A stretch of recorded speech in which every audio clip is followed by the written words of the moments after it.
Hello friends, this is me Vijay Sharma again in front of you with a new and interesting topic on your own channel Gateway to Succeed.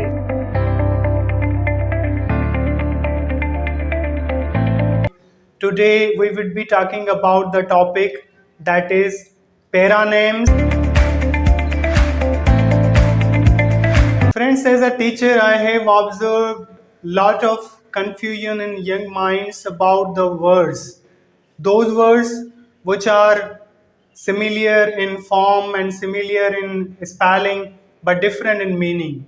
Like if we talk about a common and simple word pen, pen has two different meanings. We talk about pen as noun, so it means an object to write something. But when we talk about as verb, so it means to write. So these kinds of words are called homonyms, homophones, and paranames. तो friends, if we talk about homonyms, तो homonyms क्या होते हैं? homonyms ऐसे अल्फाज होते हैं जिनकी स्पेलिंग सेम होती है लेकिन उसकी मीनिंग चेंज होती है.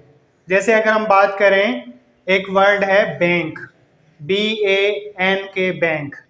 सो बैंक का मतलब है, एक तो बैंक का मतलब ये निकलता है कि हम अगर बात करें जो फाइनेंशियल मैटर डील करते हैं, हम जाते हैं बैंक से अपने चेक वगैरह कैश करवाते हैं, तो एक तो वो बैंक है. और दूसरा जो नदी का किनारा होता है उसको भी बैंक कहा जाता है. तो इस तरह के जो भी वर्ड्स हैं उनको होमोनेम्स कहा जाता है. और होमोफोन्स ऐसे अल्फाज होते हैं जिनकी स्पेलिंग थोड़ा मुख्तलिफ होती है और उनका जो प्रोनाउंसिएशन है वो सेम होता है, साउंड सेम होता है और मीनिंग जो है वो डिफरेंट होती है. जैसे हम बात करें, एक वर्ड है बर्थ, BIRTH, बर्थ, और दूसरा वर्ड है BERTH, बर्थ. तो दोनों एक साउंड के वर्ड्स हैं लेकिन इन दोनों की मीनिंग चेंज है. पहले वाला जो बर्थ है BIRTH, बर्थ, उसका मतलब है जन्म लेना, और दूसरा जो बर्थ है BERTH, बर्थ, उसका मतलब है जो एक सीट होती है ट्रेन में सोने के लिए, तो उसको बर्थ कहा जाता है. और उसके बाद जो पेरानेम्स होते हैं, पेरानेम्स ऐसे अल्फाज होते हैं जिनका जो रूट है वो सेम होता है, दूसरे अल्फाज की तरह उनका एक ही रूट होता है. और उसमें ये भी आप ध्यान दीजिएगा, आज हम पेरानेम्स पढ़ेंगे तो उसमें आप नोट कीजिएगा ये बात कि जो आधी स्पेलिंग होती है वो बिल्कुल एक जैसी होती है. तो फ्रेंड्स, आज मैं आपको 10 पेरानेम्स ऐसे बताऊंगा, ऐसे अल्फाज बताऊंगा जिनको देखकर कहीं ना कहीं, कभी ना कभी हमारे माइंड में एक कन्फ्यूजन जन्म लेती हैं. तो उसको नोट कीजिएगा, अगर आप चाहें तो आप नोट कर सकते हैं और उसको कोशिश कीजिएगा कि सही तरह से आप समझ पाएं. First one is opposite, APPOSITE, opposite, and other pair word is opposite. Opposite का मतलब है मुनासिब और अपोजिट का मतलब है मुखालिफ. इसको अगर हम जुमले में इस्तेमाल करेंगे तो ही passed an opposite remark on that occasion, और दूसरा है he moved in the opposite direction. Second है but, BUT, but, and BUTT, but. एक बट का मतलब है लेकिन, और दूसरे बट का मतलब है अ टारगेट, एक निशाना. इसको अगर हम जुमले में इस्तेमाल करेंगे तो first one is he is poor but honest, and second one is he was but of jokes of the whole class. वो पूरी क्लास का जो जोक्स का निशाना था, टारगेट था. थर्ड वर्ड इज चेस्ट, और उसका पेयर वर्ड भी है चेस्ट. चेस्ट का जो स्पेलिंग डिफरेंस है CHASTE और CHEST. सो पहले वाला जो चेस्ट है उसका मतलब है सादा, सिंपल, और दूसरा जो चेस्ट है वो अपर बॉडी पार्ट जो होता है उसको बोलते हैं।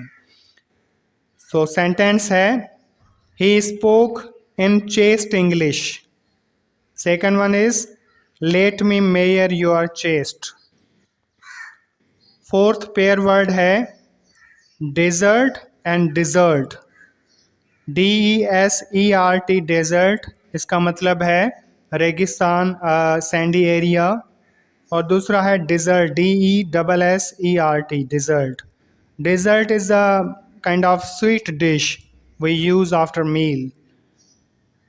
सेंटेंस में इस्तेमाल करेंगे, the camel is the ship of desert. And second one is, dessert was served after the meal. Number 5 pair words हैं गोल एंड जेल। दोनों की स्पेलिंग में देखो कितना फर्क है। पहला है GOAL गोल, जिसका मतलब है एम, और दूसरा है GAOL, इसको हम जेल पढ़ेंगे और इसका मतलब भी जेल है। तो गोल का मतलब है मकसद या एम, और जेल का मतलब जेल। सेंटेंस में इसको यूज करेंगे, कैसे करेंगे? First one is, what is the goal of your life? And second one is, he spent 3 years in jail. Number 6, horse and horse.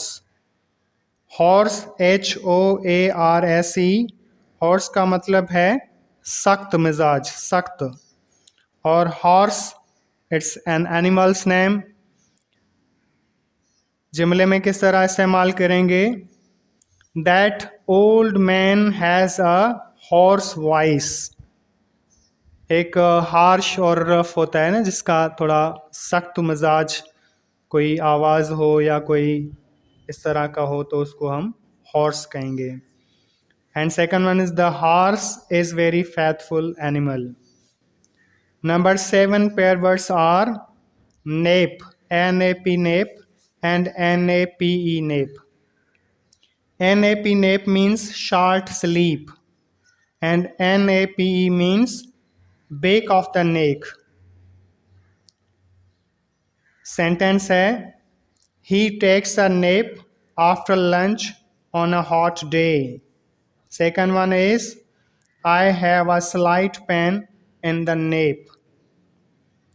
8वां number जो पेयर वर्ड्स हैं, stationary, STATIONARY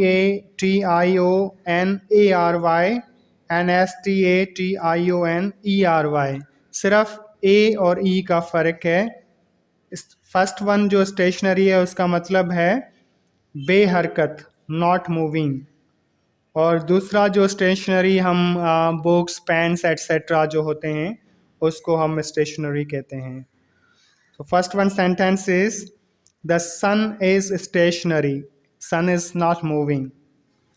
and second one is, there is a stationery shop in our village.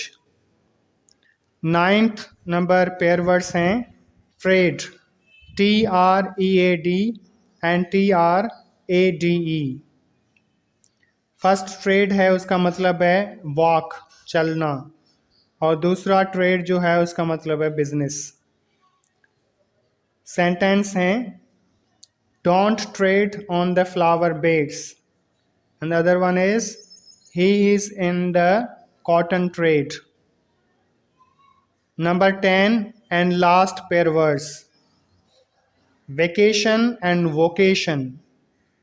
Vacation का मतलब है holidays, and vocation का मतलब है special aptitude. सिर्फ ए और ओ का फ़र्क है स्पेलिंग में।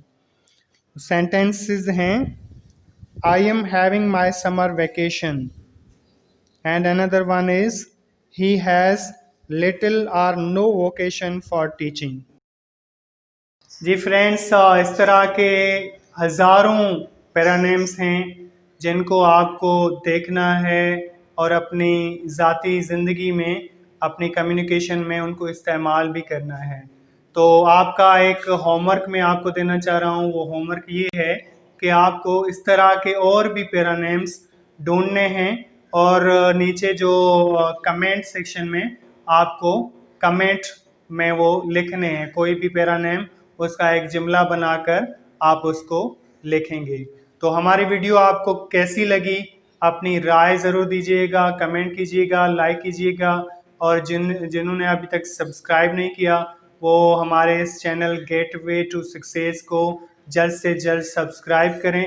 और इस तरह से बहुत सारी जो वीडियोस, इंटरेस्टिंग नॉलेजफुल वीडियोस हम आपके लिए लाते रहेंगे, उनको देखते रहिए। आपके जहन में भी कोई ऐसा टॉपिक हो जिसको आप सीखना चाह रहे हैं तो ज़रूर हमें आगाह कीजिए ताकि हम उस पर भी वीडियो बना सकें। अपना और अपने आसपास के तमाम लोगों का ख्याल रखिएगा, खुश रहिएगा, मुस्कुराते रहिएगा। अल्लाह निगहबान।